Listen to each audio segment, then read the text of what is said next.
Welcome sa ating channel mga kaibigan. Nandito ulit tayo ngayon para sa isang napakagandang balita. And yes, meron na akong ipapasilip sa inyo mga kaibigan. The new video card in the market, the cheapest new Turing architecture video card na i-release na Nvidia. On hand na po natin ngayon mga kaibigan.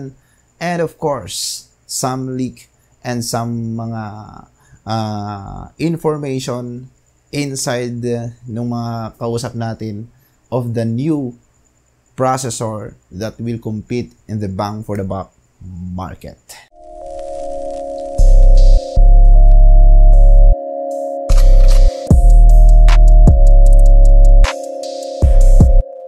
On hand na po natin ngayon. Yes, it's true. Hawak na po natin ngayon. Kaya ipapasilip ko sa inyo yung mga ilang shots.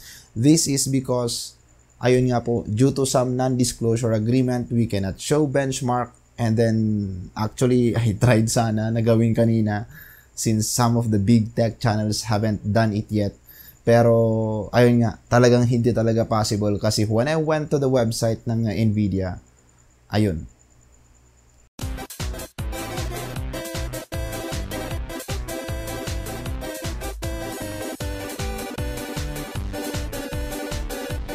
It was at this moment that he knew. He fucked up. Walang driver. So, we failed, pero hold your budget, mga kaibigan. Hawakan nyo lang po muna yung mga pambili natin. Huwag muna kayong bibili. Tuesday po dito sa Pilipinas. Next week. No, this week. Yeah, this week na. Kasi Sunday na ngayon. Sunday na ng alauna. Ayun, hinabol ko talaga tong video na to kahit na medyo madaling araw na mga kaibigan dahil gusto ko lang talaga kayong bigyan ng mga pasilip ng video card na hawak na natin ngayon. So hopefully expectation versus reality will not hurt us. Ipapakita ko na po sa inyo some closer looks ng mismong PCB ng video card with the chipset.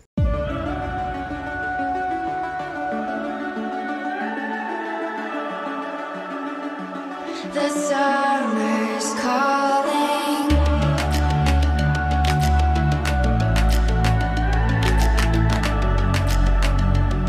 The summer's calling. If the kingdom is overthrown, meet me at the cornerstone. I know that I can't be without you. This bond is solid gold. We're a diamond and an emerald. It took me forever to find you. 'Cause when it's all over, the love that you give will be there to guide you in every way. Now we've been through the cold and darkest days. The summer's calling.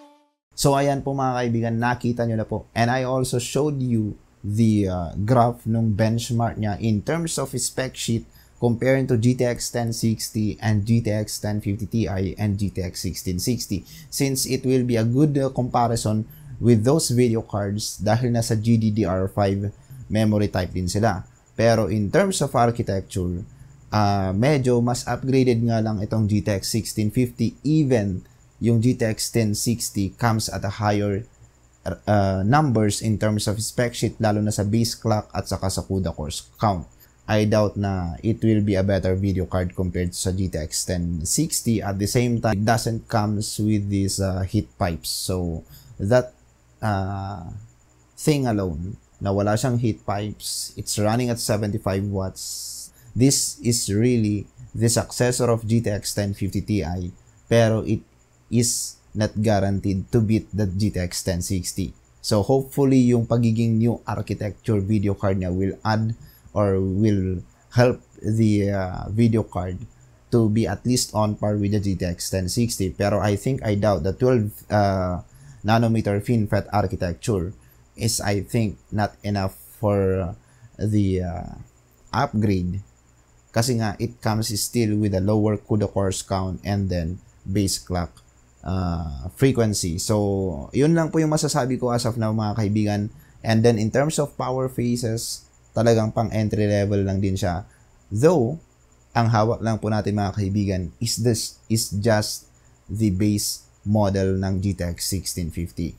Soon pa lang natin malalaman pag dumating na or mai-release na. I think on Tuesday, magkakaroon tayo ng isa sa mga samples din from other brands, and we will try to do a benchmark at that point para at least maipasilip ko po sa inyo kung ano talaga ang magiging actual na performance ng GTX 1650. And then at the same time, the price will really dictate kung eto bang video card is deserving or worth it na bilhin natin, or we will just go and settle down with the RX 570 that is now dropping their prices at a price point ng 7,000 to 8,000 to 9,000 sa market natin as of today.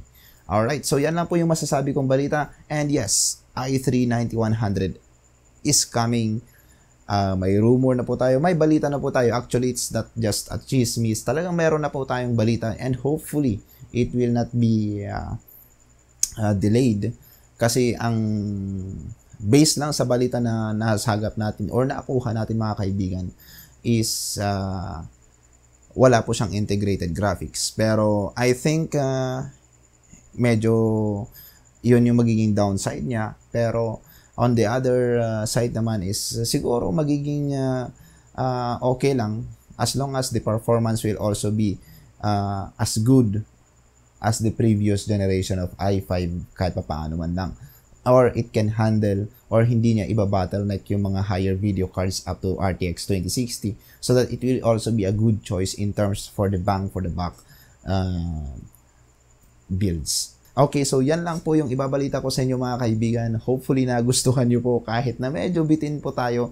Pero just stay put dahil ipapakita ko po agad-agad pagka-launch or pagka-announce po ng GTX 1650 na pwede na po siyang i-release sa market. I-upload ko kagad sa inyo mga kaibigan yung benchmark. Sana nga may lalabas din bukas or sa makalawa or at least on Monday yung driver para kahit pa paano imasabayan po natin yung pagka-announce niya sa April 23 mga kaibigan. So yan lang po. Subscribe po kayo mga kaibigan dahil hawak na po natin yung video card. Benchmark na lang po yung gagawin natin. And of course, some aesthetics shots din ang kukuhanan natin para at least makikita nyo rin po kung ano yung magiging looks niya, lalong-lalo na yung mga higher video cards na hindi siya base model, kasi yung meron tayo ngayon is just a base model video card. So that's it guys, feel free to subscribe and share this channel para sa mga kaibigan din natin dyan na maging updated sa mga bagong release. Thank you.